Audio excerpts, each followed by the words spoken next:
Welcome back to the NFL Slate Show here on the 1009 Network. It is week 11 of the NFL.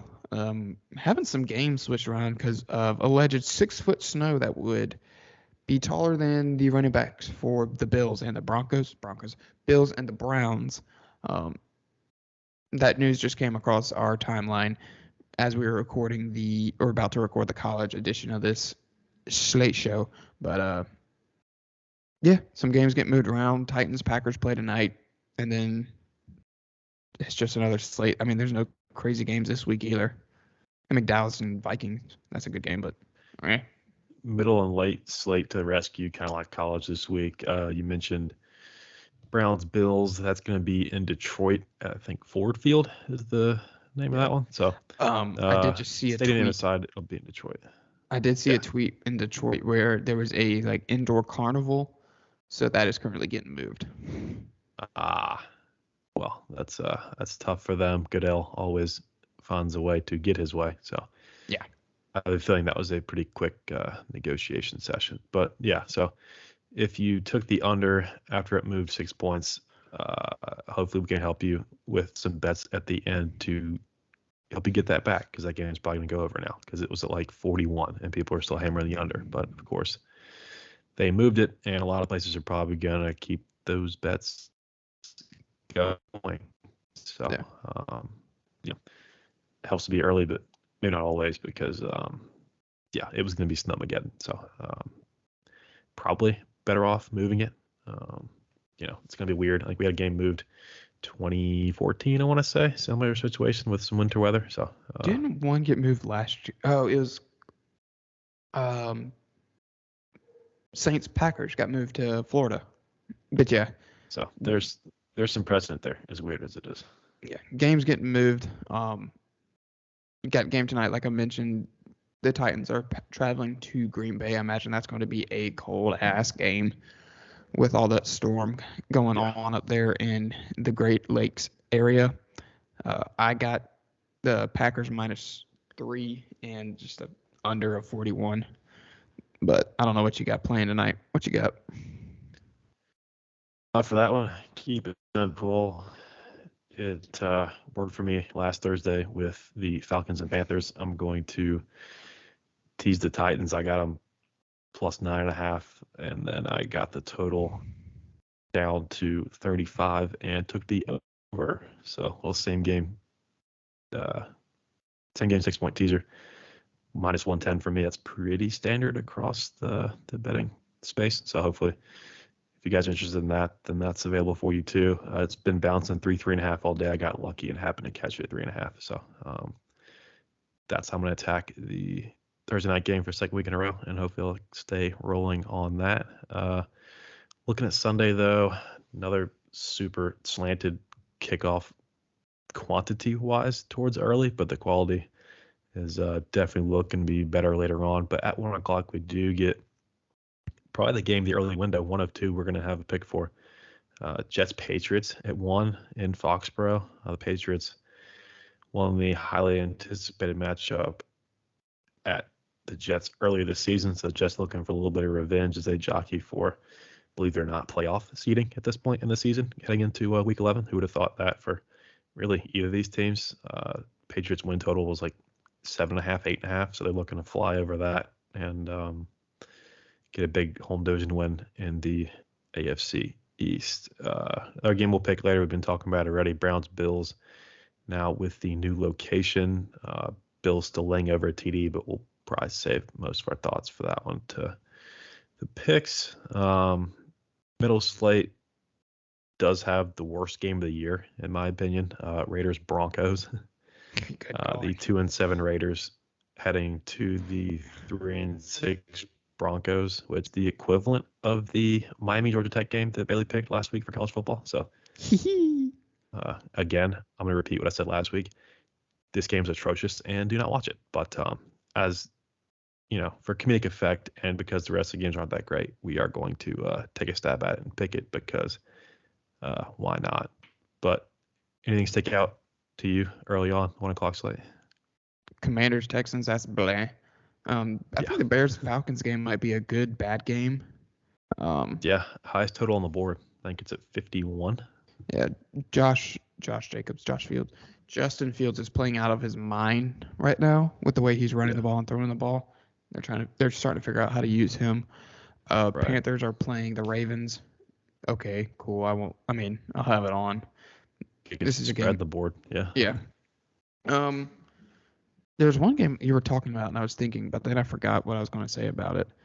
But I think it was something about the Jets and Patriots, but I forgot what I was going to say.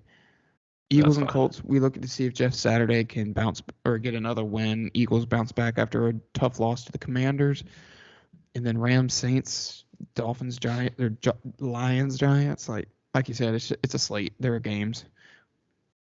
We can't be Yeah. mad about football. Right. Quick correction. Bears Falcons total sitting at 49.5. Highest total on the board is my Chargers against the Chiefs in the Sunday night slot at 51.5. So just to make sure I'm giving it to you accurately, even early on a Thursday. Yeah, I mean, Rams Saints should be a great game, but it's not. These teams are both have 3 wins to their name, and they're just abysmal. Two bad quarterback situations. One for the Rams, at least, is health related. Walford lost the backup battle to McCoy last week against Arizona, and the Saints continue to be mired in just mediocrity at best because of their QB room consisting of Andy Dalton, Jameis Winston, and Taysom Hill when they just want to make a game drunk. So we see one every week. Would have had a lot more juice. As bad as these two teams are, this probably would have had to be week 1 to have a lot of juice. No Cooper Kupp for the Rams for a minimum of 4 weeks. He's on the IR with an ankle. So tough to see that. Once again, that is why you do not draft a wide receiver in the top 5 of a fantasy football draft. So, Yeah. as far as watchability, I think you hit it pretty cleanly. Bears Falcons should be a lot of points. Exciting young QB coming down to play the Falcons, who, have young talent. They use the tight end as an O lineman, but maybe Mario can figure out how to get it to him. Panthers Ravens biggest spread on the board, which with Baker at QB, I don't know how you feel about that, but different dynamic with that Panthers team. I did read something like people have been figuring out like if there's a spread that's over 10, people are starting to bet the under more. Does that make sense? Oh yeah, no, 100%, yeah. Okay. I haven't seen that. I thought about it, but Yeah, it's definitely that's a pretty widely used strategy and it works. I don't have percentages in front of me, but I'd imagine pretty well. I mean, yeah. I don't know what that total is actually. Let's see, 41.5. So I mean, that's a little tough. With a low total like that, that's really not a lot of leeway if it does go under. But I mean, something like 27-10 gets you under there, somewhere in that range. This Baltimore team's down a couple weapons on offense. They might have Mark Andrews, might not. So if I would he's like out, for him to play. right, even with Isaiah Likely, the exciting rookie, in name and performance is out there, I could definitely see that as an under. That's pretty gross of a total. But I mean, if it's just a slugfest and there's just two teams struggling to get across each other's 30-yard line, then even with Justin Tucker on one side of the field, I could see this being an under for sure. Yeah. But as long as we lose, get better draft spot. That's what I'm hoping for. Right. Losses are now wins for Bailey and the Panthers. So unless I bet on us to win and we win. So I like that too. Yeah, I mean, they've already beaten Tampa Bay as a 2 TD underdog. I don't know if I see that script playing out again, even them being on the road once again. But this is a Baltimore team trying to keep pace in the AFC North, who go to Pittsburgh and play the Steelers on Sunday. Big division matchup. Steelers just trying to do anything to save their season at this point. They drafted a QB in Kenny Pickett, and he doesn't seem, at least off the bat, to be the guy. But no neither is quarterback Mitch, drafted last year has done anything. So right. Malik Willis won a game without completing a pass to a receiver, which is stunning, but also kind of impressive. But yeah, like you mentioned, this QB class it ain't great. And well, I mean, it wasn't a great QB class to begin with anyway. People knew Right. that. There was not high expectations. Well, it doesn't help. Matt Corral got hurt too, so not that Right. the Matt Panthers would Corral have never played him. didn't play a snap. So, Atlanta's got a guy behind Mariota that they seem content to leave there, and Desmond Ritter. So, yeah, not a lot of QB fireworks from that 21 draft class or 22 draft class just yet. Yeah. But you never. Times are weird right now. Yeah, it's a slate. It's NFL football. We've crossed the halfway point in the regular season. It's getting down to crunch time for a lot of people in the fantasy football world, as that cutoff to postseason for fantasy takes place in the regular season of real life. So a lot of people needing some wins this week as far as fantasy football goes. I mentioned the Chargers do play the late game once again. I called it a pretty loss last Sunday. They were beat to hell and didn't score a point in the second half, but respectable showing given the circumstances. But they found themselves again on Sunday night against another top team in the Chiefs. Lost this first matchup in Arrowhead. Shouldn't have. Pat Mahomes had 6 picks back, and we lost Keenan Allen during the time, and he has yet to play since. I get him back. I get Mike Williams back. That would go a very long way for this offense that, like I mentioned, did not score a point second half last week. But it's going to be a tall order to slide on this Chiefs team. But if we want to avoid falling 3 games back in the division, then we're going to have to pull this one out. But I'm not exactly super optimistic as usual. Just if you bet on them to cover, just cover. Yeah, it worked last week. Catching 7, lost by 6. So still a great team, but yeah, it's going to be tough once again this week, just considering who we are going to be without. And unlike the Eagles, who saw an issue, went out and got Linval Joseph and Ndamukong Suh back-to-back days, we haven't done. The Eagles got Suh? Yeah, that came out about 3 hours ago, mid-afternoon. I missed that. Was he still with Tampa? Yeah, I mean, no clue how he's going to look. He was a free agent, I believe. Oh, okay. So who knows? Howie Roseman looks to be a bit more active as far as plugging holes than Tom Telesco, but we'll see. But yeah, that's pretty much the slate. Big storyline today is going to be Browns Bills taking place in Detroit and not in a snowbank down, or I guess up in Buffalo. So for anybody that hit that under thinking they had a lock, maybe not, but we'll see. These are 2 solid defenses, so I can see it still sneaking under, but we shall see. As far as picks go, how did we do last week? Let me pull it up. I was still at the nope. Picks last week. Subpar week basically for us. I was 3-2. You were 1-4. Jacob was 2-4. I hit Bucks, Vikings, Niners, lost Cowboys, Rams. You only hit the Cardinals and lost Seahawks, Bills, Cowboys, Chargers. And then Jacob hit Bucks, Rams, and lost Bills, Cowboys, 49ers. I'm 30-20.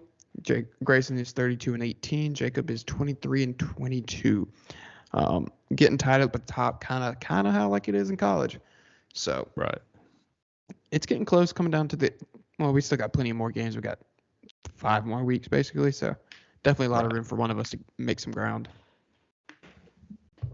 For sure, and it'll stay close. I think just like college.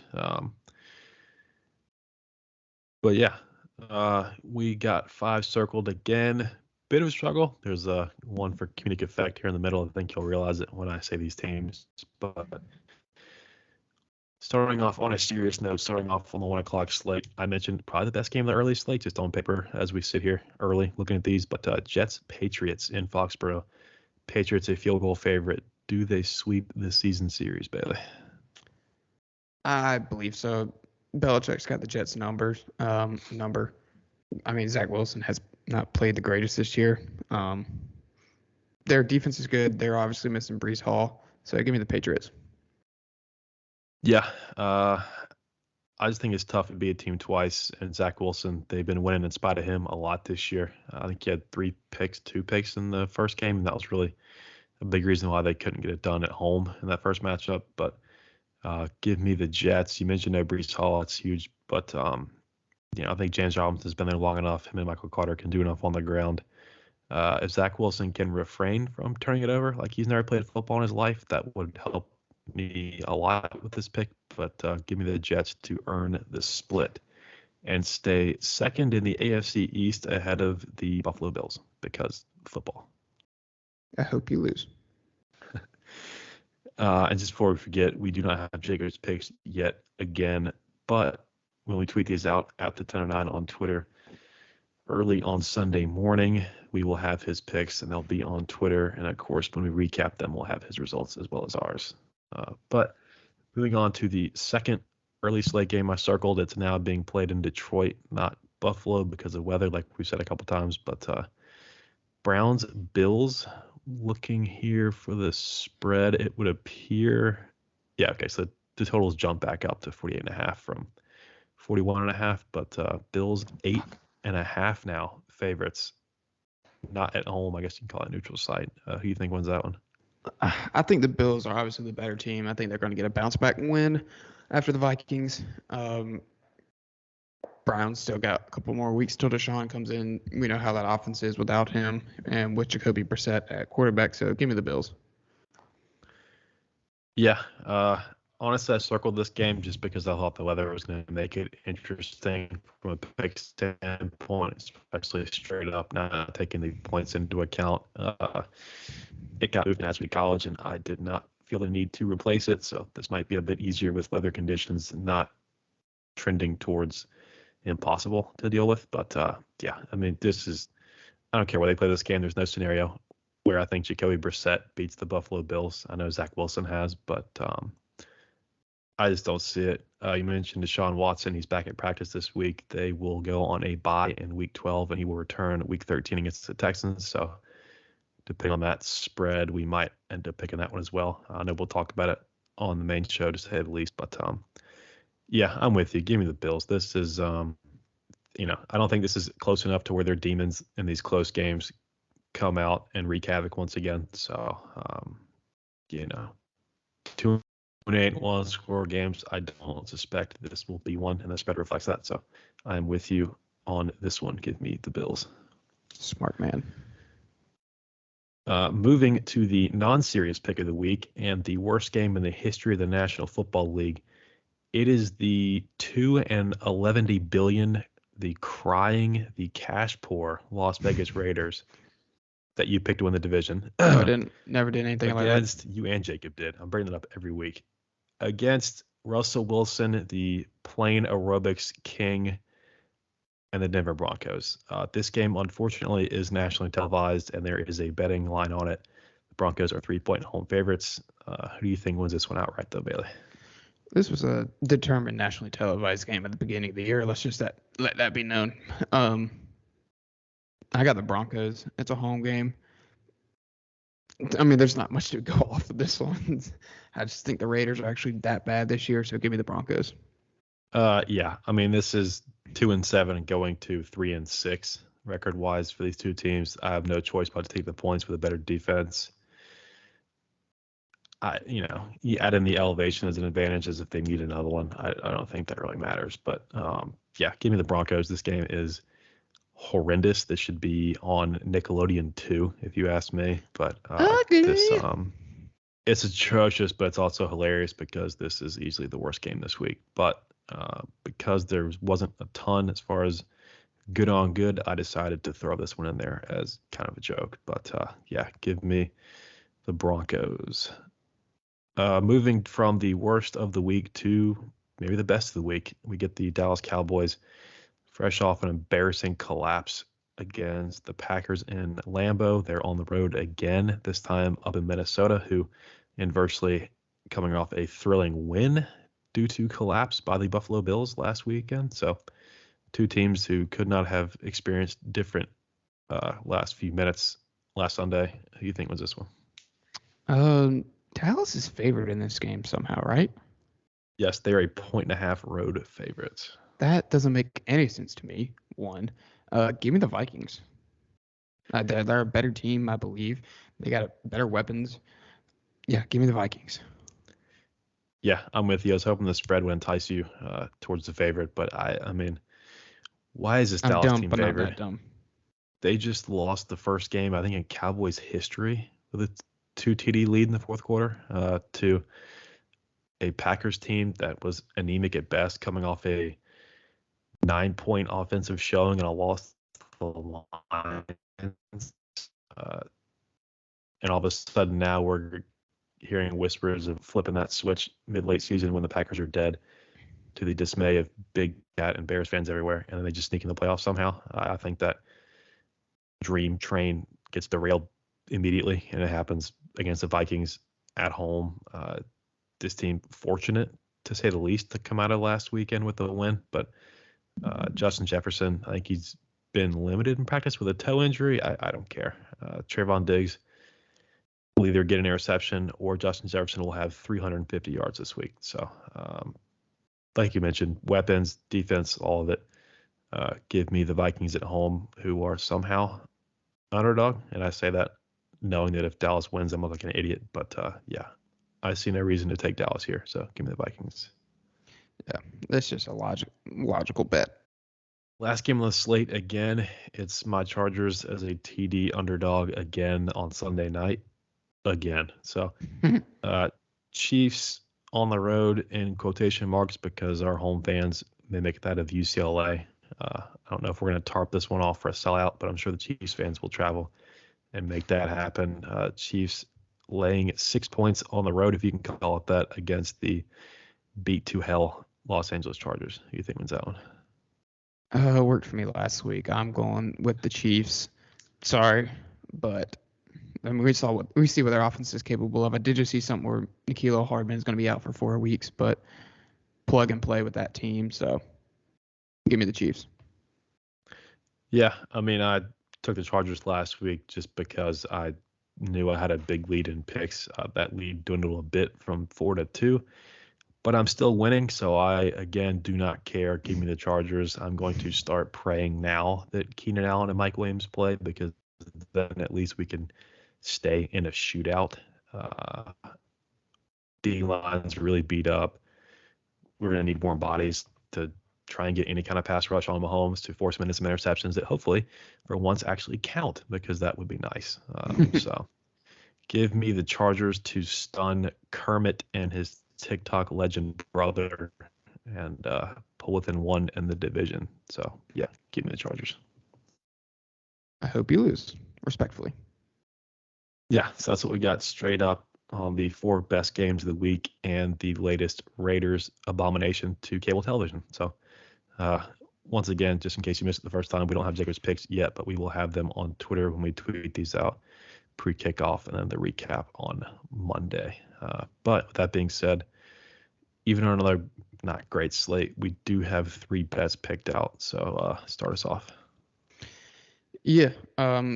Before we get into our results from last week, I went 1-2, hit Giants, lost Bears and Rams. Giants were -4, Bears -2.5, Rams -1.5. Grayson hit Titans -2.5, Lions Bears over 48.5, and missed on the Cowboys -4.5. Jacob hit Chargers +7, and then lost Cowboys -4.5, Rams -1.5. I am 8-20-2. I am a college guy. I let that be known on the college show a little bit ago, so go listen to that. Grayson is 16-15 with the only winning record on the pod, and Jacob is 11-18-1. So I'm catching up with him, getting out of last place. So yeah, that's the result from last week. That's a reasonable call. Just be better than Jacob. That's Mendoza line around here. Yeah. So being back in the win column, hopefully twice instead of once. What's your first one for this weekend? They screwed me last week, but I think they're right there. Our offense is playing well. I'm pretty good against betting against the Falcons right now. Give me the Bears +3. Yeah, I mean, off a bad loss last week to Detroit, just the manner it happened, they were up 2 scores again, similar to Dallas. And, an Akuta pick 6 kind of started that train rolling towards Detroit, and they came out of it with a 1-point win, I think. Missed extra point for Chicago, not helping either. So I think they're in a good position to bounce back. So I will probably be involved in that one as well. But as far as mine, I'm going to double down here. I took the Jets straight up a minute ago. I'm going to take them with the points as well, plus 3.5. This totals at 38, so they're expecting a defensive battle, lowest total on the board this week. I think we get it, and hopefully the Jets and that offense with James Robinson and Zach Wilson hopefully not throwing to the wrong team, they can keep it at least within a field goal, if not outright, like I mentioned with the straight up picks. So, yeah, I'll take the points with the Jets. No, I'm not allowing it. Let's see. The next one I got, me and you were talking pre-show. We both like this one. They're just the better team. Quarterback struggles for the Steelers. Give me the Bengals -4. I know what's his face came back for the Steelers.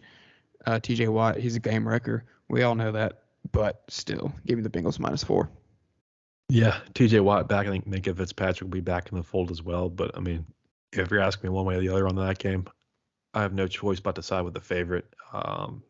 My second one will hopefully not hurt you if this does prove to be a winner. I've dipped a toe into the totals market. I'm 3-0, and I didn't see one I love this week, so I'm going to go on the other side and pick an under, which will surely work out well because, when does that backfire? But give me the under in this Bengals-Steelers game. It's at 41 right now. Division games tend to go under, especially later in the season and especially in the AFC North. So Steelers offense, not great. Tough season for Najee Harris.